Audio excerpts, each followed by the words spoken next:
Hey guys, welcome back to my vlog series. Today's topic is going to be self-guilt. Self-guilt is a pretty difficult thing to tackle, and so kind of how I've been saying in my last videos that the best way to overcome something mentally is that you need to name it and you need to give it consciousness and you need to break it down and understand it. And so that's what we're going to do also with self-guilt. So I want to start off first of all by defining what feeling guilty actually means. I think it's important to note that the feelings of guilt and shame tend to be quite intertwined a lot of times, but there is a difference, and so we're going to explore that a little bit. So self-guilt usually has something to do with not living up to a certain standard that you have of yourself or other people. So when we feel guilty, oftentimes it has to do with some type of unethical behavior that didn't fit the way that we like to be, or like I said, usually it has to do with you not living up to an image that you want to fulfill of yourself, or an image that you want others to see you as. Feelings of guilt usually have to do with causing somebody else pain. It also could have to do with you humiliating yourself, and again, that has to do with the way that you see yourself and the way that other people see you. So guilt has a lot to do with this inner perfectionism. When you start to feel really guilty about something, this pursuit to perfection can become all-consuming. Now I want to talk about shame. So shame, like I said, can kind of go hand in hand with guilt, but I think the difference with shame is they tend to feel pretty similar, but with shame, you could feel shameful for not doing anything wrong. You could be ashamed for having brown hair, brown eyes, whatever. So shame doesn't necessarily come from an act, but it does somehow feel the same. And when we feel ashamed of ourselves, or we feel like shamed to be who we are, there usually comes a sense of a loss of self-respect, a feeling that you aren't worthy, a feeling that you aren't enough. And so one of the best quotes I ever heard somebody say, and I don't know if this quote was said by somebody else that this person knew, but they said, "Now that I know the monster that I'm dealing with and I've taken it out of the closet, now I can face what the issue is." And so that's what I'm trying to do here with really breaking down exactly what guilt means and how it feels and how does shame work its way in, and also anxiety. In Sigmund Freud's view, he labeled being like guilty or ashamed as a subspecies of anxiety, which he called moral anxiety. So if you break down anxiety is something that propels you to feel like you have to protect yourself. You have to protect yourself from future events. You have to protect yourself from this. It is like a protective mechanism. And so if we were to kind of define moral anxiety a little bit more in that sense, it's something that's pushing you to protect a self-image, to protect the way people see you, to protect, oh, I don't want people to know that I'm human and I'm flawed. So we have, obviously here, now that we've kind of broken it down, there's an inner judge inside of us, which is like, you didn't do this right, you're an asshole, you did blah, blah, blah, blah, whatever it's saying to you. You need to pull this inner judge up and look at it, and look, what is this inner judge's criteria for how you're judging yourself? For example, we have an internalized value system which was ingrained in us by our parents, our school system, whatever religion we were raised in, our teachers, our pastors, our rabbis, whatever. And these things have absolutely become a part of how we judge and see ourselves and our behavior. And so you need to ask yourself, is this inner judge actually you? Did you really do something wrong? What is the criteria for something being right and wrong to you? And actually sit with that. Because maybe you did do something which was not very good and maybe you hurt people. Can you make amends? Do you need to feel like you're a piece of shit? Because is that actually ever gonna get you anywhere? Is this inner judge actually saying things that you don't truly agree with? Do you think it's actually wrong to do certain things, or were you just taught that these things were wrong? I think it's important to really name what the inner judge is actually judging and to what guidelines you are measuring your worth against. What's really interesting about the inner judge is that it does push you towards some kind of perfectionism. And I think one of the most empowering things that we can accept about ourselves is our flawed, blemished, and very, very imperfect humanity. One of the most revolutionary things that I feel like I've really cultivated for myself, and it's taken a lot of time and it still is something I cultivate, but it's really accepting the fact that I am human. I am fucking human. I will always make mistakes. I will always do things that might suck. I will always be an asshole in someone's story, and I will also be an angel in somebody else's story. And that is just a reality of being human. One of my favorite quotes from one of my favorite authors, Timothy Levitt, he says, "Society, the greatest self-hatred the world has ever seen." And when I read that, I remember thinking like, holy shit, it's true. Like, we are taught to hate ourselves. We're taught to be like, oh, I'm a piece of shit, I'm ugly, I'm fat, I'm whatever, as if being fat is like this horrible thing as well. And also, everybody is ugly in someone's eyes, and everybody is beautiful in somebody's eyes. Society is set up for you to hate yourself. Seriously, you walk to the streets, every advertisement, you're watching YouTube, the advertisements, like just the way that things are set up, people are like, no, you can't look this way, you need to lose weight. No, you can't look this way, here's some better makeup. No, you can't dress like this, here's some better clothes. Like, everything is just trying to make you consume more from it, and it's feeding off of your low self-esteem. And that's where guilt kind of comes in again. I think a lot of times what's tied into self-guilt is really low self-esteem. And what's hidden a little bit more in really low self-esteem, and this is really ugly, but it is a deep, deep need to be seen, to be loved, and sometimes even be admired. Now, if we sit with those parts of ourselves that may feel that way, I think that we can more genuinely assess where these guilty feelings are actually coming from, and are they actually based in reality.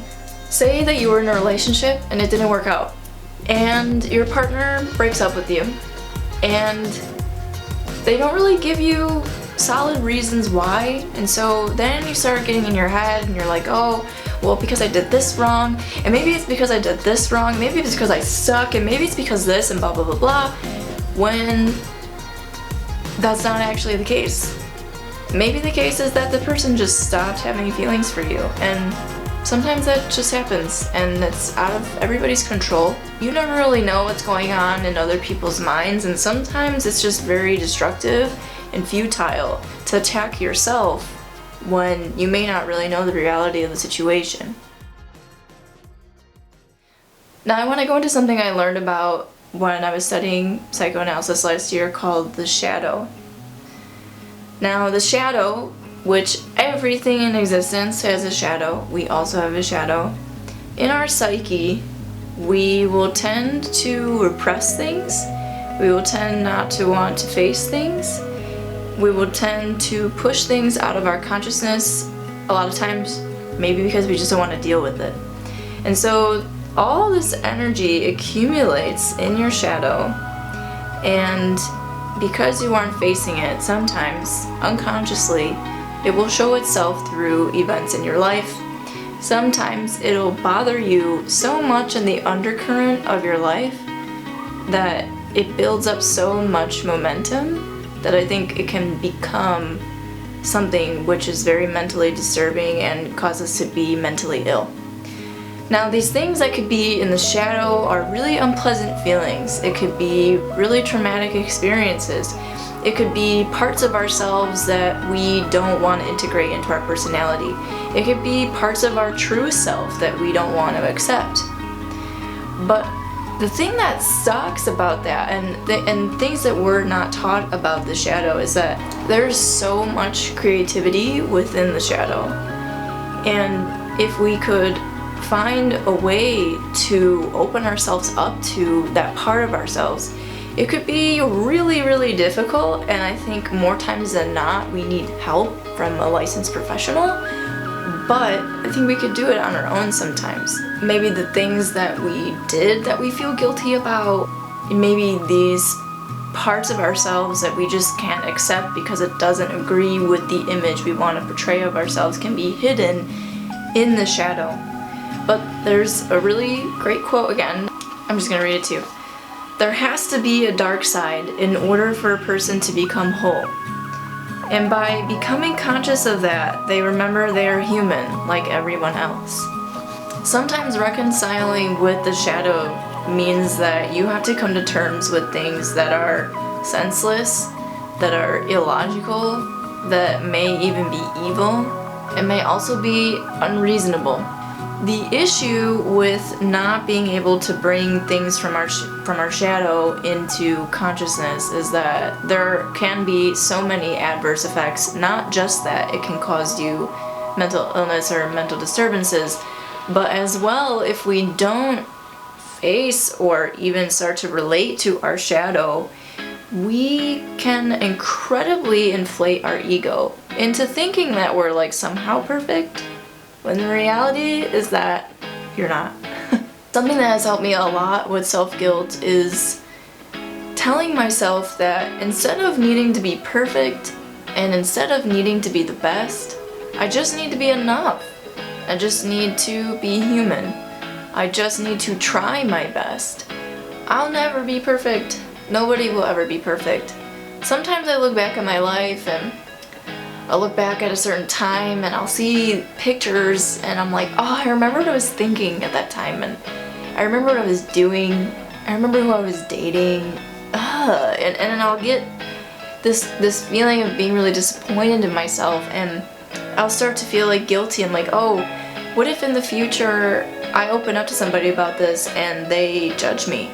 You are unconscious, and issues that you need to work on will take you sometimes on very interesting detours. But the truth of the matter is that in order for you to become aware of issues in your character, in order for you to become a better person, a lot of times, most times, you have to figure that out through trial and error. And we're all doing that to each other, unfortunately. And being alive on planet Earth is not easy. To think that you'll go through it without making a mistake is unrealistic. What's important about processing guilt and why you feel guilty is to remember that maybe, sometimes, we make these mistakes and they make us who we are. There were so many mistakes that I made in my early 20s, and I was like, oh my god, I was so stupid. What did I see in this guy? Why did I do this? Why didn't I protect myself? Like, all these things. And I look back on that person sometimes and I think to myself, like, wait, but she was trying, and she was trying her best, and somehow that lady became me, and I like who I am now. And some practice that helps me a lot is if there's a certain event that I feel guilty about and I have a picture from that time, sometimes I'll take that photo and I'll look at it and I'll spend time kind of looking at myself from that time and in a way parent that part of myself. For example, say I'm looking at a photo of myself from when I was like 23, and I look at it and I just will think like, Okay, what did she know at this time? What was she thinking? What did she need? What kind of compassion can you extend to yourself at that time? And kind of spend that moment in meditation. And this could really work with a lot of different parts of your life. This is a practice that I do a lot, actually, like, inner child work, where I'll spend time looking at photos of myself from my childhood and just really spend moments with those parts of myself as a kid that, needed to be more emotionally validated, that needed a little bit more attention or whatever. Part of becoming an adult is realizing what you didn't get when you were younger and what you need now and giving it to yourself. I want to talk about this phrase, letting go. This is a phrase that has always deeply bothered me somehow, for some reason, and I could never figure out why until recently. I would sit and I would say, like, why do I hate when people tell me, like, just let go, letting go, just let go. And I would always be like, why are you telling me that? And I know why now. Complexes and things that are in the psyche don't just go away because you let go. You need to process it. You need to spend time with it. So when you're feeling these unpleasant feelings, just again letting go, which is also kind of saying, like, pushing it away, doesn't work. It doesn't work.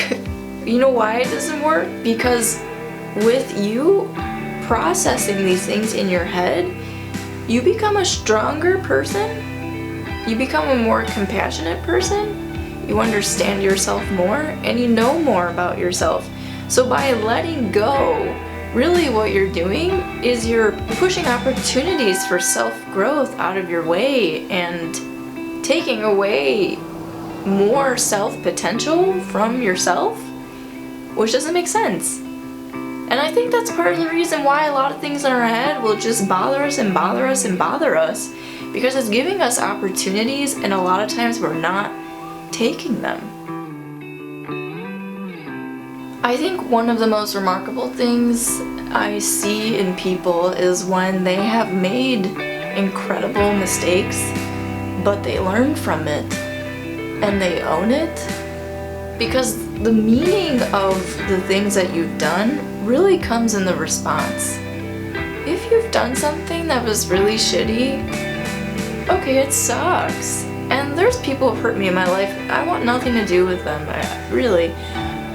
But I still do find it honorable and respect it deeply when people can say, like, hey, I fucked up and I'm really sorry and I'm not gonna do it again.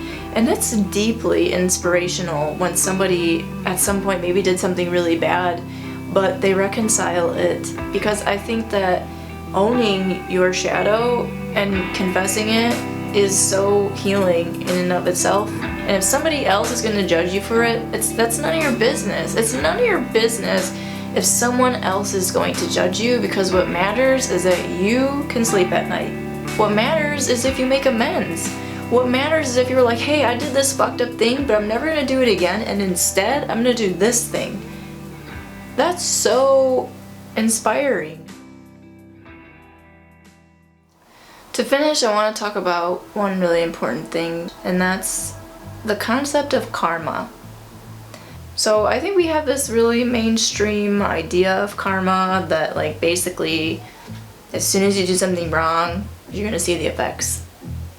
That you'll have something 3 times worse happen to you. The truth is that we live in a time-space continuum, and whatever you do has a cause and effect.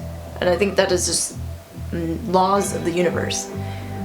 Now, what's interesting, again, if we call back this, that we live in a time-space continuum, sometimes when we do things, you may not see, like, the effects of it right away because of this time-space continuum. So something you did years ago could kind of, like, come back at you 6 years later, 6 days later. Who knows? It's hard to judge that. And it's really hard to know like what is like a direct karma from something. I think sometimes we think we know. Sometimes we have events where we're like, oh my god, karma, served and whatever. Now I think that a lot of times because we have these views of karma as well, we can also impose that kind of thinking on ourselves. And so there's this fear of like, oh, I did something wrong, so something really bad's gonna happen to me. That's where I want to talk about. I think a lot of times karma is a self-fulfilling prophecy.